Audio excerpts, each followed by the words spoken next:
마태복음의 말씀 36번째 쉼의 시간이라는 제목으로 함께 말씀을 나눠보고자 합니다. 요즘 다들 힘들다고 하십니다. 괴롭다고도 하시고요. 정말 어느 때보다도 위기의 시대이다. 참 어려운 시기다라고 말씀하고 있습니다. 그런데 신기하게도 그렇게 어렵고 힘들다고 말씀하시면서도 쉬고 싶다라고 얘기하시는 분은 한 분도 안 계십니다. 왜 그럴까? 당연한 이야기지만 지금 우리는 코로나19 바이러스로 모든 것을 멈추고 있고요. 그 가운데 모든 것이 반강제적인 쉼을 취하고 있는 상태가 되고 있기 때문입니다. 열심히 일해서 쉬는 것이 아니라 어쩔 수 없이 반강제적으로 휴식을 취하고 있는 것이죠. 열심히 일하고 싶은데 땀 흘리고 수고하고 노력하고 싶은데 우리는 지금 그런 마음까지도 강제적으로 빼앗긴 채 휴식 같지 않은 휴식을 취하고 있는 상황입니다. 이런 상황 속에서 오늘 본문 28절 수고하고 무거운 짐진 자들아 다 내게로 오라 내가 너희를 쉬게 하리라는 이 말씀에 의미가 있을까? 지금의 이 상황 속에서 이 말씀을 다시 한번 묵상하게 됩니다. 저는 솔직히 과거에 이 구절을 가지고 몇 번 설교를 했습니다. 요한 후이징가의 호모 루벤스라고 하는 놀이하는 인간이라는 주제를 가지고 그 책을 읽고 시리즈로 설교한 적도 있습니다. 안식일, 희년이라는 성경적 주제를 중심으로 그리스도인의 쉼, 그리스도인들이 어떤 휴가를 보내야 하는지, 어떤 안식을 취해야 되는지 설교를 했었습니다. 그래서 저는 사실 오늘 말씀을 그때 했던 몇 편의 설교들을 잘 참고해서 좀 편하게, 오늘 말씀의 제목이 쉼의 시간이 아닙니까? 그래서 저도 좀 쉬면서 편하게 설교를 준비하려고 했는데 이 코로나 상황을 통해서 하나님은 다시 이 말씀을 읽게 하시고 기도하게 하시고 묵상함으로 새로운 하나님의 말씀을 찾게 하셨습니다. 수고하고 무거운 짐진 자들아 다 내게로 오라 내가 너희를 쉬게 하리라. 도대체 이 말씀이 지금 이 시대에는 어떻게 우리 삶에 적용될 수 있는가? 특별히 이 코로나 시대에 우리는 이 말씀을 읽어야 어떻게 읽어야 하는가? 어린 자녀를 둔 한 여자 집사님이 코로나 재확산으로 아이들이 학교에 가지 않게 되니 집에서 온라인으로 수업을 듣습니다. 온라인 수업을 들으면 시간이 많이 남게 됩니다. 그래서 뭘 어떻게 해야 될까 생각해서 많은 준비를 했습니다. 아이들과 보드게임도 하고 같이 요리도 만들어 보고 진흙을 사서 진흙놀이도 해보고 집에서 할 수 있는 여러 가지 놀이를 함께 열심히 아이들과 놀았습니다. 그리고 저녁이 돼서 이 엄마도 너무나 힘이 들어서 이제 아이들하고 다 잘 놀았으니까 다 됐겠지 하고 편히 쉬려고 하는데 갑자기 아이들이 뛰어오면서 엄마에게 이렇게 얘기하더랍니다. 엄마, 그럼 이젠 우리 언제 놀아요? 엄마는 아이들이 정말 심심하고 지루해할까 봐 뭔가 열심히 준비해서 같이 놀아줬다고 생각하는데 아이들 입장에서는 그건 엄마랑 같이 뭘 한 거고요. 아이들 입장에서는 여전히 놀지 않은 겁니다. 자기들에겐 재미가 있었던 것이 아닙니다. 자기들의 놀이가 아니었습니다. 거기에다 회사를 다녀온 남편은 불난집에 부채질하듯 이렇게 얘기합니다. 당신은 하루 종일 애들이랑 놀면서 뭘 했길래 이렇게 집이 지저분해? 항상 남편들이 그렇게 하죠.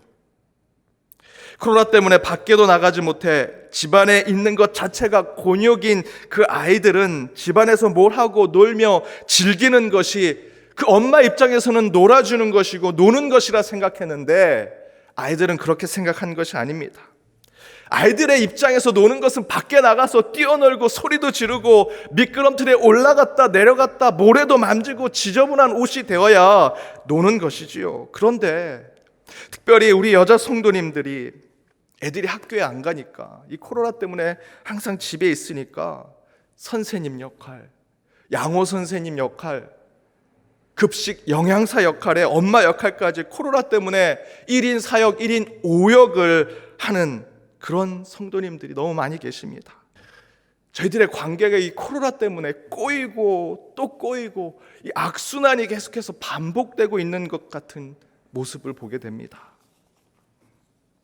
최근에 막 개척하신 선배 목사님께 제가 안부 전화를 했습니다. 제가 전화할 때 이 버릇이 있습니다. 마지막 인사할 때 이렇게 항상 얘기합니다. 이제 쉬세요, 들어가세요 라고 하면서 전화를 끊습니다. 제가 이렇게 전화를 끊을 때 쉬세요, 들어가세요 라고 표현하면 제 아내가 도대체 전화할 때 왜 인사로 쉬세요, 들어가세요 라고 얘기하냐고, 예, 잘 계세요 라고 얘기하면 됐지 뭘 쉬고 뭘 들어가냐고 그렇게 얘기를 해도 제가 이 습관이, 이 버릇이 고쳐지지 않습니다. 그날도 한참 이 코로나의 여러 상황들을 얘기하면서 통하다가 마지막 그 형님에게 예 형님 쉬세요, 들어가세요 하고 전화를 끊으려고 했습니다. 그랬더니 대뜸 그 형님 되신 목사님이 이렇게 얘기합니다. 야, 지금도 쉬고 있고 내일도 쉴 거고 어제도 쉬었는데 야 이제 그만 좀 쉬자. 농담처럼 얘기하는데 제 마음이 참 슬펐습니다. 막 개척해서 뭔가 해보려고 했는데 코로나가 터졌습니다. 준비가 되어 있지 않습니다. 뭐 개척하는 교회 돈이 있습니까? 장비가 있습니까? 장소가 있습니까? 개척하려고 했다가 코로나가 터지니 그냥 계속 휴가입니다. 쉬고 또 쉽니다. 거기에 제가 버릇처럼 전화할 때 예 형님 쉬세요 라고 하니 농담처럼 야 그만 쉬고 싶다라고 얘기하시는데 제 마음이 참으로 슬펐습니다. 그분들만 그러겠습니까? 지금 코로나19 상황을 겪고 있는 모든 사람들이 다 겪고 있는 어려움이라고 생각합니다. 일을 해도 일하는 것 같지 않고 쉬어도 쉬는 것 같지 않은 우리의 현실. 그렇다면 도대체 쉼을 쉼이라고 말할 수 없고 휴식을 제대로 취할 수 없는 이 코로나 시대에 오늘 이 본문 수고하고 무거운 짐진 자들아 다 내게로 오라 내가 너희를 쉬게 하리라는 이 말씀이 우리에게 어떤 의미가 있을까? 이 특별히 코로나 시대에 이 말씀이 우리에게는 적용될 수 있을까? 이 코로나 시대에 우리는 이 말씀으로 어떤 쉼의 시간을 가져야 하는가? 그 첫 번째는 신율법 시대에 참된 쉼을 얻어야 할 때라는 것입니다. 신율법 시대에 참된 쉼을 얻어야 한다. 율법에 빠져있는 지금의 우리의 모습 가운데 우리는 영적인 쉼을 얻어야 한다라는 것이지요. 28절에서 수고하고 무거운 짐진 자들아 라고 하는 표현이 나옵니다. 28절에 나오는 이 수고하고 무거운 짐진 자들아 라고 하는 이 대상은 노동자 또는 일꾼, 곧 무거운 짐을 지고 힘든 일을 하는 사람들을 이야기하는 것이 아닙니다. 이 말씀에 연결된 말씀이 마태복음 23장 3절에서 4절 말씀을 보면 이 말씀엔 서기관과 바리새인들이 모세의 자리, 곧 율법을 자기 손에 쥐락펴락하는, 율법을 마음대로 조종하고 통제하는 그 자리에 앉아서 그렇게 하는 그들이 자기들은 율법을 지킨다고 말만 해놓고 이 오늘 본문의 4절 마태복음 23장의 4절의 말씀을 보면 자기들은 지키지도 않고 사람들에게만 율법의 무거운 짐을 어깨에 지운다라고 하는 표현이 나오지요. 이 표현대로 본다면 오늘 본문에 수고하고 무거운 짐진 자들은 무거운 짐을 지고 힘든 일을 하는 노동조나 일꾼에 대한 이야기가 아니고요. 바로 율법의 큰 부담, 율법의 짐을 지고 살아가는 자들을 이야기하는 것입니다. 바로 오늘 율법의 완성자인 예수님은 그 율법을 지키는 것에 큰 부담감으로 살아가는 이스라엘의 평범한 백성들에게 이렇게 얘기하시는 것이죠. 수고하고 무거운 율법의 짐을 진 자들이여 내게로 오라 내가 너희를 쉬게 하리라. 수고하고 무거운 율법의 그 무거운 짐을 진 자들아 다 내게로 오라 내가 너희를 쉬게 하리라. 그럼 지금 우리 시대에 이 말씀을 적용한다면, 특별히 이 코로나 시대에 이 말씀을 적용해 본다면 저는 바로 지금 여러분이 드리는 이 온라인 예배에 대해서 우리가 율법적으로 생각하는 이 문제에 대한 것을 이야기하고 싶습니다. 코로나가 확대되면서 각 교회는 상상하지 못하는 대면 예배 금지의 상황이 벌어졌습니다. 함께 모여 예배를 드리지 못하는 상황을 경험하게 되면서 그리고는 저희들이 온라인 예배 초유의 경험을 하게 되었지요. 그리고 그때 교계 안에서는 뜨거운 감자 핫 이슈가 바로 이 예배가 되었습니다.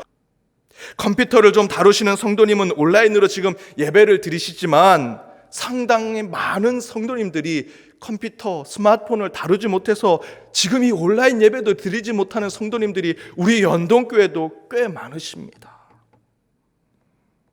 신학적 논쟁, 사회문화적, 종교적 논쟁, 이런 새로운 코로나 율법 시대를 맞이하고 싸우고 다투는 것은 그들만의 이야기일 뿐이지 교회 현장은 사실 그런 것에 관심이 없습니다. 저는 한 주 내내 우리 목사님들 또 장로님들과 다음 주 예배는 어떻게 될까 계속해서 기도하면서 대화하고 서로 논의합니다. 다음 주는 예배를 드릴 수 있을까요? 어떻게 하면은 예배를 드릴 수 있을까?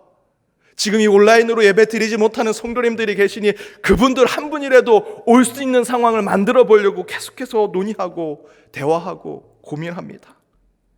신방하면서 온라인으로 예배 드리길 힘들어 하시는 성도님들, 특별히 우리 어르신들을 위해서 전화상으로 간단하게 예배를 드리기도 하고요, 기도해 드리기도 하고, 어떤 분은 온라인으로 더 좋게, 더 경건하게, 더 이 온라인 예배를 잘 갖출 수 있는 조언과 격려를 해주시면 그것 또한 저희들이 잘 듣고 있습니다. 그 모든 것이 목회이고 신앙이라 저는 생각합니다. 대면 예배냐, 온라인 예배냐, 어떤 것이 맞느냐 따지고 묻고 싸우고 다투는 것은 더 이상 의미가 없습니다. 어떻게 하든 어떤 모양이든 어떤 상황이든 지금 이 신앙을 잘 지켜낼 수 있는 예배를 드릴 수 있는가 없는가가 더 중요하다라는 것이죠. 그 가운데 28절의 의미는 바로 이렇게 코로나 시대에 예배에 대해서, 신앙과 믿음의 삶에 대해서 이것이 맞다, 저것이 틀리다, 맞다 따지고 재단하고 정죄하는 새로운 시대의 신율법의 생각으로부터 도리어 우리는 주님의 쉼을 얻어야 한다는 것입니다. 수고하고 무거운 율법의 무거운 짐진 자들아 다 내게로 오라, 내가 너희를 쉬게 하리라. 오늘 말씀은 이 시대에도 여전히 율법이 적용되는 우리의 그 무거운 영적인 짐을 내려놓으라 하시는 주님의 말씀입니다. 여기서 수고하고 무거운 짐진 자들은 여러분 양쪽 모두를 이야기하는 것입니다. 이런 예배가 옳다고 주장하며 보이지 않게 자기와 반대의 신앙생활을 하려는 자들을 정죄하고 재단하려는 바로 그 사람들도 여러분 이제 주님의 부르심에 나아가 영적인 쉼을 받으셔야 합니다.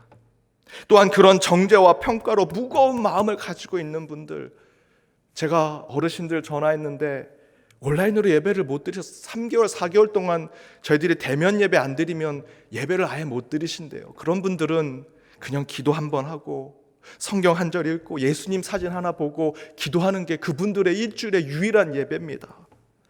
여러분 그분들을 아예 어떻게 그럴 수 있냐 얘기하실 수 있는데 그분들은 그 마음속에 죄책감을 갖고 계십니다. 내가 예배를 제대로 드리지 못했어. 그분들의 그 무거운 마음까지도 오늘 이 말씀을 통해 우리 주님은 수고하고 무거운 짐진 자들아 다 내게로 오라, 내가 너희에게 쉼을 주겠다 말씀하고 계시는 것입니다. 우리 주님은 오늘 말씀대로 어떤 모양이라도 예배드리는 모든 이들을 품으시고 사랑하시며 우리의 모습 그대로 우리 주님은 영광을 받으실 것입니다. 우리는 자꾸 예배에 대한 주님의 말씀을 잊고 살 때가 많습니다. 여러분 예배에 대한 본질이 뭡니까? 예배의 중요한 우리의 자세와 마음이 무엇이겠습니까? 마태복음 5장 23절에 24절 이렇게 증거합니다. 예물을 제단에 드리려다가 거기에 내 형제에게 원망 들을 만한 일이 있는 것이 생각나거든 예물을 제단 앞에 두고 먼저 가서 형제와 화목하고 그 후에 와서 예물을 드리라. 예배가 맞다, 틀리다, 그것이 율법이다, 아니다 싸우기 전에 예배에 대한 것에 내 마음의 중심을 가지고 있다면 지금 내가 예배자로서 기억해야 할 말씀은 바로 이 말씀입니다. 내가 형제에게 원망 살 일이 있는가? 내가 형제와 다투고 갈라졌던 일들이 있는가? 그거 먼저 화해하고 화목해 한 후에 예배자로 바로 서라는 것입니다. 저는 바로 이 말씀이 오늘 28절 수고하고 무거운 율법의 짐진 자들아 다 내게로 오라, 내가 너희를 쉬게 하리라는 주님의 음성과 같은 말씀이라 생각합니다. 코로나 시대 속에 모든 것이 새로워지는 신앙의 삶 가운데 내가 맞다, 내가 틀리다 서로 정죄하고 다투고 싸우며 율법의 옳고 그름을 따지기 전에 우리는 예배의 본질, 예배를 통해 우리가 가져야 할 예배자의 마음과 자세를 회복하는 것, 바로 그 회복이 영적인 쉼입니다. 예수님의 십자가는 기존의 율법을 파기하려고 했던 것이 아니라 율법을 완성하려고 했지요. 그 율법의 완성은 무엇입니까? 십자가를 통해 우리에게 주신 사랑입니다. 따라서 새로운 시대, 새로운 신앙을 세워갈 때 신율법적인 생각은 벗어버려야 합니다. 판단과 정죄, 율법과 종교가 아니라 사랑과 은혜, 말씀과 신앙으로 영적 자유와 참된 안식을 누릴 때 코로나에 끌려다니는 신앙이 아니라 코로나를 지배하는 신앙의 삶을 살아가는 참된 영적의 쉼을 얻는 주의 자녀들이 될 것입니다. 참된 쉼은 율법이 아닙니다. 율법을 통해서 나오는 것이 아닙니다. 오직 예수 그리스도의 사랑을 통해 나오게 될 것입니다. 두 번째, 지금 이 코로나 시대의 쉼의 시간은 개인주의화된 세상에서 참된 쉼을 얻을 때 우리는 그 시간을 가질 수 있다는 것입니다. 개인주의화된 나 중심의 삶을 살아가는 것을 내려놓을 때 참된 영적 안식을 얻을 수 있다. 과거에는 공동체, 함께, 같이 이런 표현이 덕이 되던 시대였습니다. 당연한 시대였죠. 그러나 지금은 이전의 이 근대화가 이루어지면서 사람들이 점점점 개인주의화 되어 가고 있습니다. 나 중심의 시대를 살아가는 사람들이 되었지요. 그 안에 이 코로나 시대는 그런 개인주의화, 1인 중심의 시대를 더욱더 심각하게 만들고 심화시키고 있습니다. 더 내 자신만 보게 하고 개인주의화를 더욱더 심각하게 만들고 있는 것입니다. 코로나 직전까지도 혼밥, 혼술, 혼태라고 하는 표현이 일상적인 표현이 됐었습니다. 혼자 밥 먹고, 혼자 술 먹고, 혼자 트레이닝, 혼자 운동하는 것. 이러다가 점점점 이 개인주의화, 나 혼자 하는 것이 심화되어 가고 있습니다. 신앙으로 본다면 혼기, 혼예, 혼신, 제가 만든 표현입니다. 혼기, 혼자 기도하고, 혼예, 혼자 예배드리고, 혼신, 혼자 신앙생활하는, 우리 신앙 안에서도 이런 개인주의화가 더 심각해지는 것이 아닌가 생각이 듭니다. 실제로 지금까지 온라인 예배가 고착된다면 혼예, 혼자 예배 드리는 것이 당연한 신앙생활처럼 여기지 않을까 근심이 됩니다. 아니, 이러다가 혼자 기도하고 혼자 예배 드리고 혼자 신앙생활하는 것에 혼자가 빠지는 거죠. 혼자라는 것이 빠지고 아예 예배, 기도, 신앙생활이 없어지는, 신앙을 잃어버리는 그런 상황까지 가지 않을까 걱정이 됩니다. 사실 그런 현상은 이미 세상에서는 나타나고 있습니다. 코로나로 개인주의화가 심화되고 그것이 사회적 현상이 되어 간다면 개인이 된 각 인간은요, 더 좋아야 되지 않습니까?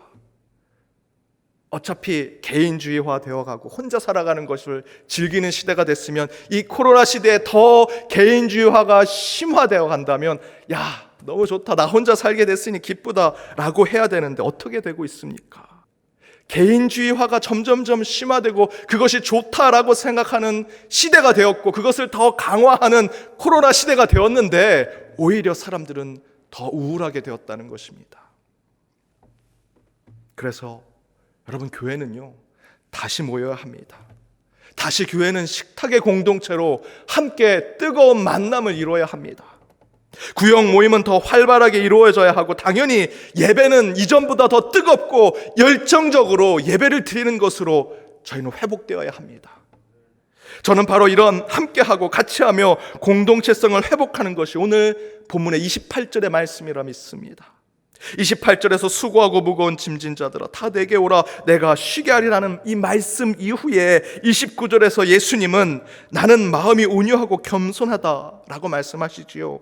그렇게 말씀하시면서 이렇게 증거하십니다. 29절 뒷부분에서 30절까지 나의 멍에를 메고 내게 배우라 그리하면 너의 마음에 쉼을 얻으리니 이는 내 멍에는 쉽고 내 짐은 가벼움이라 하시니라. 29절 뒷부분의 말씀은 예수님께서 내 멍에를 메고 내게 배우라 라고 말씀하십니다. 그러면 너의 마음에 쉼을 얻는다라고 증거하고 계시지요. 그런데 여러분, 어떤 사람이 멍에를 매면서 쉼을 얻을 수 있겠습니까? 무거운 멍에를 매면서, 나를 옥죄는 그 멍에를 매면서 휴식을 취할 수 있겠습니까? 소의 멍에, 이 사진을 보십시오. 이거 맸는데 누가 휴식을 취하고 안식을 취하고 쉼을 얻을 수 있겠습니까? 그런데 예수님은 자기에게 그 멍에를 매는 방법을 배우면 쉼과 안식을 취할 수 있다라고 말씀하고 계십니다. 여기에는 한 가지 우리가 놓치고 있는 것이 있습니다. 앞에서 제가 주제처럼 말씀드렸던 같이, 함께라는 표현입니다. 이 표현이 오늘 함께 읽었던 이 말씀 가운데 들어간다면 이런 것이죠. 나의 멍에를 같이 메고 내게 배우라. 그리하면 쉼을 얻으리라. 나의 멍에를 우리가 함께 메고 내게 배우라. 그러하면 쉼을, 영적인 안식을 얻을 것이다. 이 표현을 사진으로 얘기하면 이렇습니다. 이렇게 두 소가 이 멍에를 함께 매는 것입니다. 현대 성서 주석에는 영국 성서학자인 토마스 맨슨이 우리를, 주님의 자녀와 같은 저희를 예수의 견습생으로 묘사하고 있습니다. 견습생은 어떤 사람들입니까? 학생들하고는 좀 다릅니다. 학생들은 계속해서 주입식으로 배우는 거죠. 견습생들, 문화생들은요, 그 스승을 보고 같이 깨닫는 겁니다. 만화 그리는 문화생들, 도자기 만드는 문화생들, 그곳에 가서 같이 그 스승이 도자기를 만드는 것을 옆에서 지켜보면서 어깨 너머로 보면서 배우는 사람들을 견습생이라고 하지요. 바로 저와 여러분이 예수님의 견습생, 그분이 우리에게 주입식으로 자 암기해, 이런 거 알아야 돼, 1, 2, 3 외워, 그렇게 해서 예수님의 삶을 쫓아가는 것이 아니라 예수님이 그렇게 살아가는 모습을 보면서 우리도 이렇게 살아가는 것이 하나님 나라를 위하는 삶이구나 라는 것을 깨닫는 자들이라고 이야기합니다. 그러니까 29절의 표현은, 자, 여기 내가 짊어졌던 멍에를 너도 한번 짊어져 봐라, 이렇게 말씀하시는 것이 아니라, 내가 이렇게 멍에를 짊어지고 있으니 나랑 같이 짊어지고 앞으로 나아가 보자. 내가 같이 끌어주고, 내가 같이 가르쳐주고, 내가 힘들면 내가 이 앞에서 이끌어줄게 라고 하는 표현이 29절에 나의 멍에를 메고 내게 배우라. 내가 메었던 멍에를 네가 짊어져라는 것이 아니라 우리 같이 이 멍에를 같이 짊어지고 가자. 네가 힘들면 내가 더 많이 짊어져 줄게. 너가 쓰러지면 내가 다시 너를 일으켜 세워주고 내가 이 멍에를 짊어지고 갈게 라는 뜻입니다. 그래서 30절에서 내 멍에는 쉽고 가볍다라고 하는 뜻은 곧 멍에가 매기 쉽고 가벼운 것이 아니라 예수님께서 같이 매주시고 주님께서 함께 짊어주시니 쉽고 가벼울 것이다 라는 뜻입니다. 바로 이것처럼 우리는 나 스스로 뭘 할 거야, 나 혼자 신앙생활 할 수 있어, 다른 사람 필요 없어, 나는 신세지기 싫어, 함께하는 거 싫어, 나 혼자라도 잘할 수 있어 라는 개인주의적인 생각들, 개인주의화된 세상, 개인 중심적인 신앙심, 바로 이런 것으로부터 실제로 우리는 삶의 무거움을 느끼고 살아가고 인생의 부담을 가지며 살아가고 있는 것을 고백해야 합니다. 그 가운데 참된 쉼을 얻는 것은 바로 주님의 멍에를 함께 짊어지고 가는 것입니다. 그러기 위해서 예수님께서 자신의 멍에를 우리와 함께 나눠 매셨던 것처럼 우리도 그들과 멍에와 아픔, 고난과 인생의 무게를 함께 나누며 참된 하나님 나라를 만들어 가야 할 것입니다. 사랑하는 여러분, 수고하고 무거운 짐진 자들을 우리 주님께서 부르고 계십니다. 이 땅을 살아가는 어느 누가 힘들지 않고 괴롭지 않은 삶을 살아가고 있겠습니까? 다 인생의 엄청난 무게 가운데 수고하고 무거운 짐진 자로 살아갑니다. 바로 그때 주님께서 우리를 부르시는 것에 주님을 쫓아가 복음 가운데 자유를 얻고 혼자 있는 삶의 무게를 넘어 함께하고 같이 하는 기쁨을 누리는 저와 여러분, 우리의 삶이 되기를 주님의 이름으로 축복합니다.